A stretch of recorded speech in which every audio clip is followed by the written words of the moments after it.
Welcome back to my channel. In this session, I will be explaining the concepts of active power and reactive power. The clear concepts of active power and reactive power are very much required for electrical engineers. I am sure after going through this video, definitely you will learn more about this active power and reactive power. If you know the components of powers, there are three components. One is the active power, other one is the reactive power. Phasor sum of these two is nothing but the total power or apparent power. So that means if you take the total power or apparent power, if it is represented by S, then active power is say represented by P and reactive power represented by Q. So then this total apparent power or the total power can be represented as S is equal to P plus JQ. So that means this apparent power is nothing but the complex power, which is having the real part, so that is the active power, and imaginary part, so that is the reactive power. Of course, so to calculate the magnitude of that complex power, we can calculate by using this formula. And also, if wanted to calculate active power separately and reactive power separately, the active power can be calculated by using this formula. So that is the VA cos phi for single phase circuits.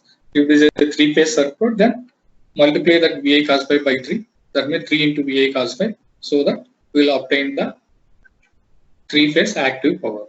Okay. So similarly, this reactive power can be calculated using this formula. So that is the VA sin phi for single phase circuits, 3 into V into I sin phi for three-phase circuits. Of course, so this apparent power or total power can be calculated by multiplying the RMS value of the voltage by RMS value of the current. So that means once you know the RMS value of the voltage as well as the RMS value of the current, you can obtain the apparent power. Now in this case, so by having this active power and reactive power as well as this summation of these two, that is the complex power, apparent power, we can form the triangle. That triangle will be the right angle triangle. So then in phase component will be the active power, quadrature component is nothing but the reactive power. Sum of these two is nothing but the apparent power or total power or complex power. Now I will explain you the definition of the active power and reactive power. Now if you see this definition of the active power, so this is the power which is actually consumed or utilized for work done or involved in energy conversion process in an AC circuit. So this can also be called as a true power or active power or real power. It will be measured in watts. If the magnitude of that active power is low, then it can be measured either in kilowatt or maybe megawatt. Now next let us see the definition of the reactive power. So this reactive power is nothing but the power which oscillates back and forth between the source and the load, which is called as reactive power. So that means if you take one complete cycle, in one half cycle, that reactive power is transferred from source to load, and in the next half cycle, that reactive power is transferred from load to source. So that means this reactive power in an AC circuit flows between the source and the load.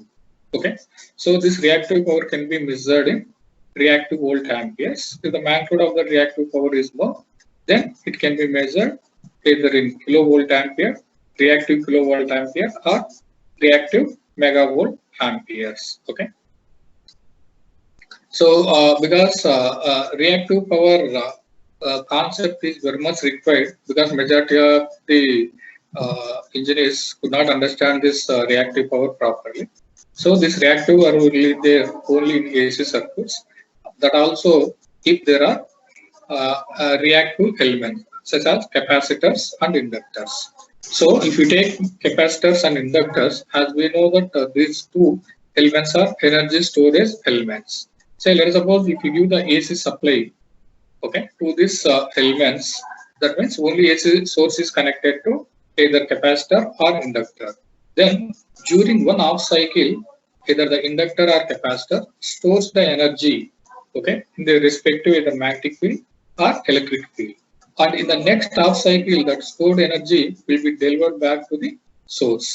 Okay, so that means, so once this inductor or capacitive elements are connected to the AC source, first half cycle energy will be stored if there is no initial energy in the inductor or capacitor.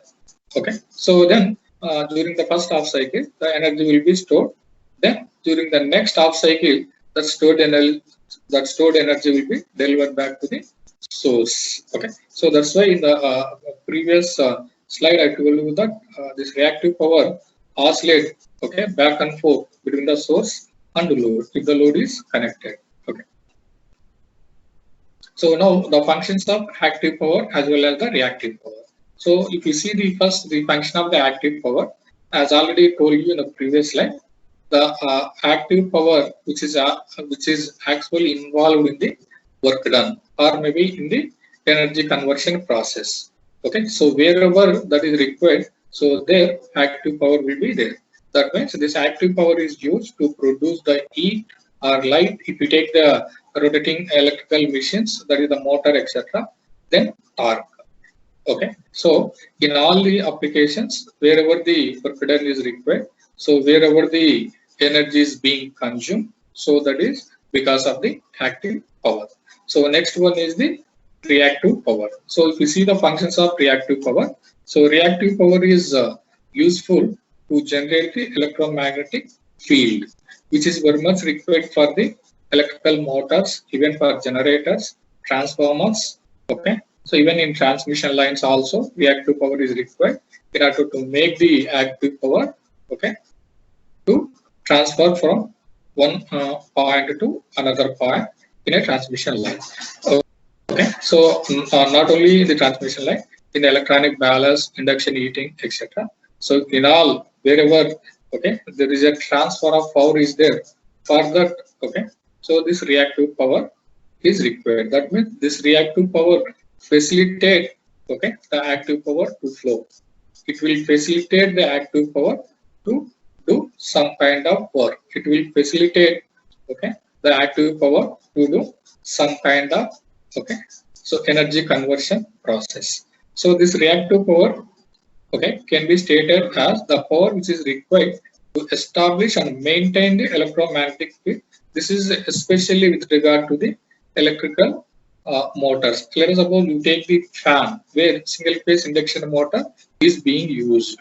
Okay, if the fan has to rotate, means active power is required, because for rotation of the fan, torque is required. In order to produce the torque, power is required. That power is nothing but the active power.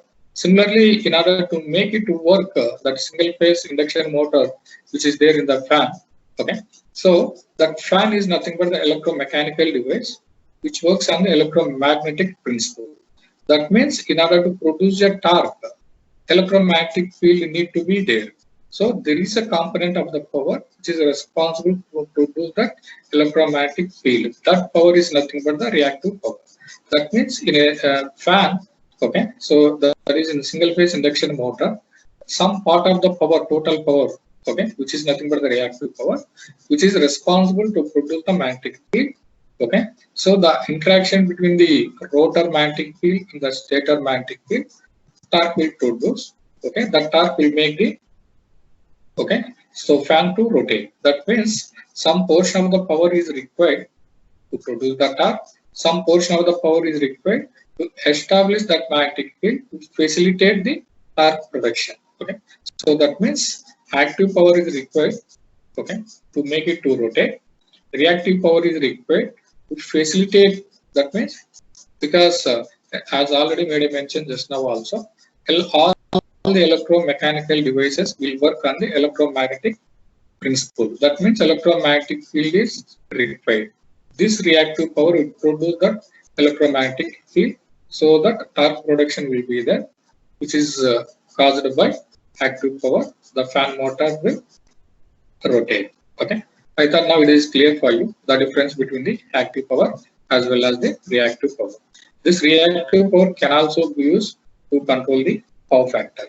So if you see the definition of the power factor, which is nothing but the active power divided by apparent power. That apparent power is nothing but the total power I told you earlier, which is nothing but the sum of the active power as well as the reactive power. Okay. So by controlling this reactive power, we are able to control the power factor. Normally, we have to keep the power factor at unity. So that means the reactive power should not be more. If the reactive power is less, whatever the reactive power which is required, if we keep up to that much of reactive power, that means by controlling this reactive power, we are able to maintain the power factor at the desired value, in general at unity. So let us suppose, let us take the analogy. So this is a simple analogy. Say let us take the lace pocket. Okay, so if you take the lace pocket, in this lace pocket, okay, so these potato chips are there. So the number of potato chips or the quantity of the potato chips which is equivalent of active power. Okay, so in order to preserve the potato chips, normally this pocket will be filled with air. That air is an equivalent of the reactive power. So the actual quantity of the potato chips which are required or which are there for consumption is nothing but the active power. So sum of these two is nothing but the total power. That means the size of this is nothing but the total power. So if there is a more air, okay, if it is filled in this lace pocket, so then few number of chips are available for eating. So that's why too much air should not be there. That means too much reactive power. Okay. So if it is there, so then there is a less amount of active power will be available. That means, so we will be utilizing the less quantity of the active power in energy conversion, which is not advisable. Okay. So minimum reactive power should be there. That means minimum air should be filled so that we will get the more number of chips so that we can use them or we can eat them. Okay. So there is another analogy. So there is a soda beer mug analogy. As we know that, so this liquid, actual liquid, okay, represent the active power. So this foam represent the reactive power. Of course, this total is the size of this. That means apparent power. Okay. So let us suppose. So if you take this, for example, here this much liquid is there, this much foam is there. So this is the foam, which is an equivalent of the reactive power. So this is the actual liquid which is available for consumption. So this is nothing but the active power. So this is the reactive power. Okay. So that means if you compare these two, okay. So here the reactive power is more. Okay. So active power is less. Which is better means this is better because here more active power is there compared to the reactive power. Here this active power is less, reactive power is more. If that is the case, already I told you the power which is available for actual work done or in the energy conversion process, that is less. So that's why compared to this, this is more. So I thought it is clear for you. What is the active power? What is the reactive power? What will happen if the active power is less? What will happen if the reactive power is more? I hope all of you understood very clearly the concept of active power as well as the reactive power. Thank you. Please don't forget to like it and subscribe it. If you like this video, please share among your friends. Thank you for watching this video. Thank you once again.